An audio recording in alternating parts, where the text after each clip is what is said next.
নমস্কার বন্ধুরা, কেমন আছেন সবাই? টুম্পার রান্নাঘরে সবাইকে স্বাগতম। আজকে আবার চলে আসলাম একটা নতুন রেসিপি নিয়ে। আজকে বানাবো অরেঞ্জ কেক। অরেঞ্জ কেকটা আমি কিভাবে বানাই চলুন দেখে নিই। দেখুন, এর জন্য আমরা একটা কমলা লেবু নিয়ে নিয়েছি, আর এই কাপ মেজারমেন্ট করে আমি 1 কাপ সুজি নিয়েছি, আর হাফ কাপ ময়দা নিয়েছি, আর 1 কাপ তেল নিয়েছি, আর মিক্সির মধ্যে আমি 1 কাপ চিনি নিয়ে গুঁড়ো করে নিয়েছি। এবার চলুন আমরা মিশ্রণটা রেডি করি। আরো কি কি লাগে চলুন দেখিয়ে দিই। আগে প্রথমে লেবুটাকে কেটে নেব। আমরা লেবুটাকে হাফ করে কেটে নিয়েছি। এবার এটার অরেঞ্জ জুস বের করে নেব।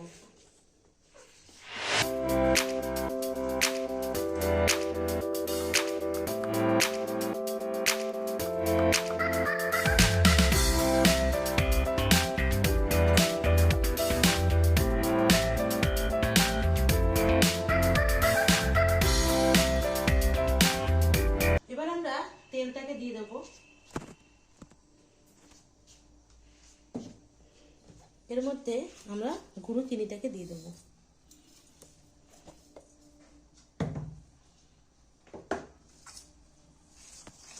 কেক বানানোর সময় সবসময় একদিকে আপনারা ঘোরাবেন। গুঁড়ো চিনিটার সাথে ভালো করে মিশিয়ে দিয়ে আমরা এবার সুজিটাকে এর মধ্যে দিয়ে দিচ্ছি। এবার আমরা যে অরেঞ্জ জুসটা রেখেছিলাম সেটাকে এর মধ্যে দিয়ে দিলাম।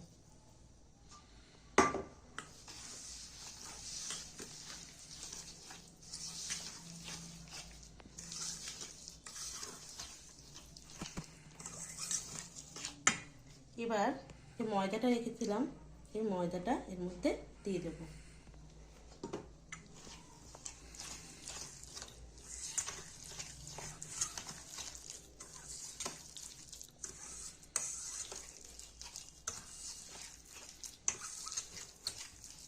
গুঁড়ো দুধ দেবো।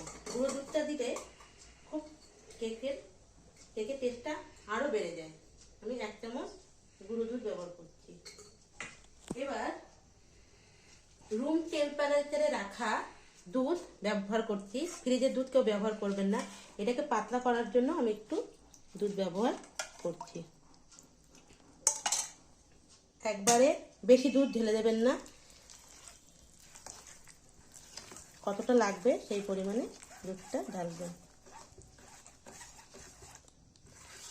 আমাদের আর দুধ লাগবে না।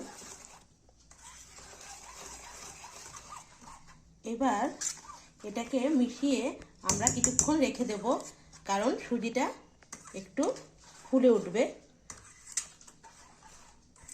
দুধটা যা যতটা লাগবে সেইভাবে দেবেন। এটাকে এবার আমি কিছুক্ষণ রেস্টে রেখে দেব। এবার চলুন আমরা যে বাটিতে কেকটা বসাবো সেটা রেডি করে নিই। এই বাটিটার মধ্যে আমি কেক বসাবো। এর মধ্যে প্রথমে আমি একটু সাদা তেল নিয়ে নিলাম। আমি তেলটা এর মধ্যে ব্রাশ করে নিচ্ছি। ভালো করে চারিপাশে ব্রাশ করে নেবেন।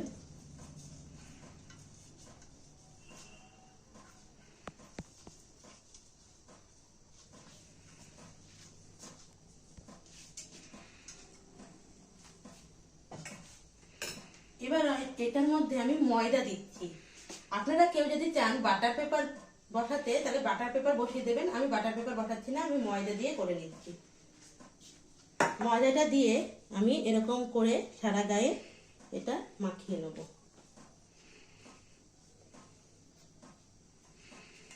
দেখুন সুন্দর করে আমি সারা গায়ে মাখিয়ে নিচ্ছি।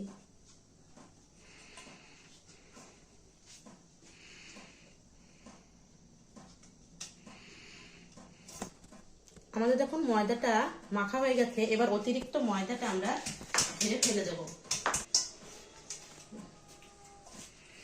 এবার যে কড়াইতে আমরা কেকটা বসাবো সেটা রেডি করে নিই।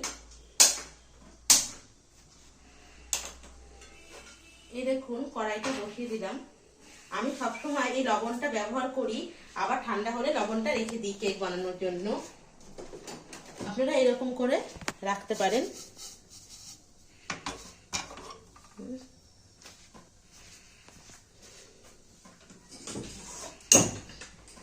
আর এরকম একটা স্ট্যান্ড লাগবে, সেই স্ট্যান্ডটাও আমি এর মধ্যে বসিয়ে দিলাম এইভাবে।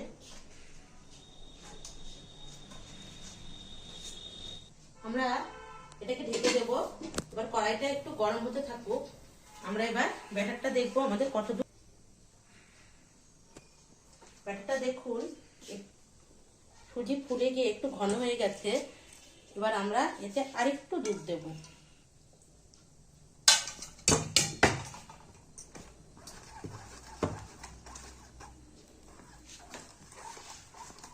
কেক কিন্তু সবসময় একই দিকে ঘোরাবেন, উল্টাট করে ঘোরাবেন না। একবার এই দিক একবার ওদিক করবেন না, একই দিকে ঘোরাতে থাকবেন, তাহলে কেকটা ভালো হবে।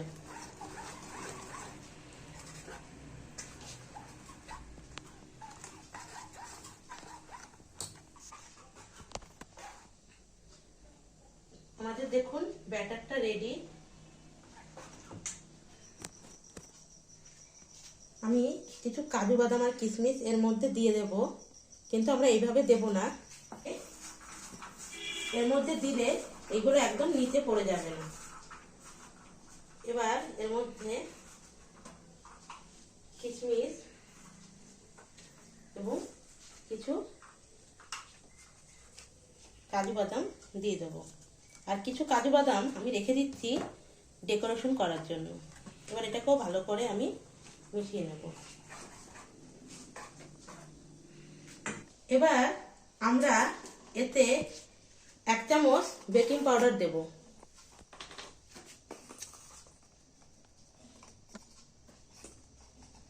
এই দেখুন আমরা এর মধ্যে বেকিং পাউডার দিয়ে দিলাম এবং এটা খাই সোডা, একদম সামান্য পরিমাণ আমরা খাই সোডা এর মধ্যে দেব।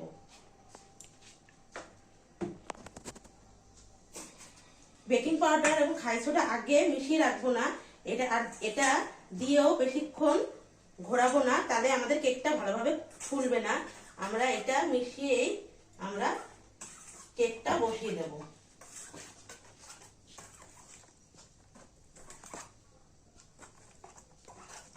এখন হয়ে গেছে রেডি। এবার এর মধ্যে আমরা ব্যাটারটা ঢেলে দেব।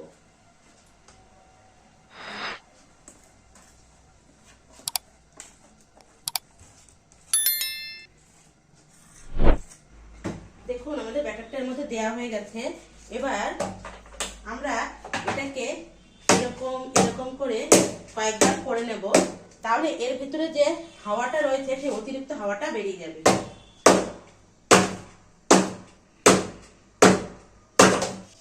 এবার ঢাকনাটা খুলে দিলাম। এবার এটাকে নিয়ে এটার মধ্যে আস্তে করে বসিয়ে দেব। সাবধানে বসাবেন, দেখবেন হাতে জানি গরম না লাগে। এবার আমরা ঢাকাটা বন্ধ করে দেব। এবার আমরা ঢেকে দিয়ে 20 মিনিটের জন্য রেখে দিলাম। এবার 20 মিনিট পরে আমরা দেখবো আমাদের কেকটা কতদূর হয়েছে।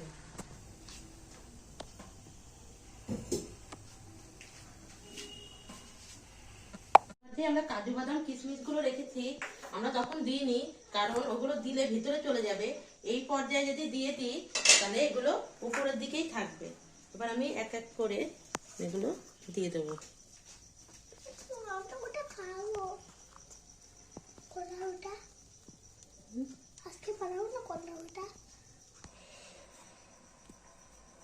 এবার এটাকে আমরা আবার ঢেকে দেবো। কেকটা কতদূর হলো দেখে নিই। এবার ঢাকনাটা খুলেছি, দেখুন আমাদের কেকটা কত সুন্দর ফুলে উঠেছে। এবার এরকম একটা, এটাকে বলে হলো আমরা যে চিকেন সাটে বা কোনো কাবাব তৈরি করার জন্য যে কাঠিগুলো আছে সেইগুলো নিয়েছি। সেইগুলো নিয়ে এর মধ্যে আমি গেঁথে দিচ্ছি। দেখুন আমার কাঠিটা পুরো পরিষ্কার বেরিয়েছে, তার মানে আমার কেকটা হয়ে গেছে। দেখুন আর যদি কাঠির গায়ে কিছু লেগে থাকে তাহলে ভাববেন কেকটা এখনো হয়নি, আবার কিছুক্ষণ ঢেকে দেবেন। এবার আমি কেকটা ব্যাটার বন্ধ করে দেব। এবার এটাকে আমরা আস্তে করে নামিয়ে নেব। আমাদের কেকটা ঠান্ডা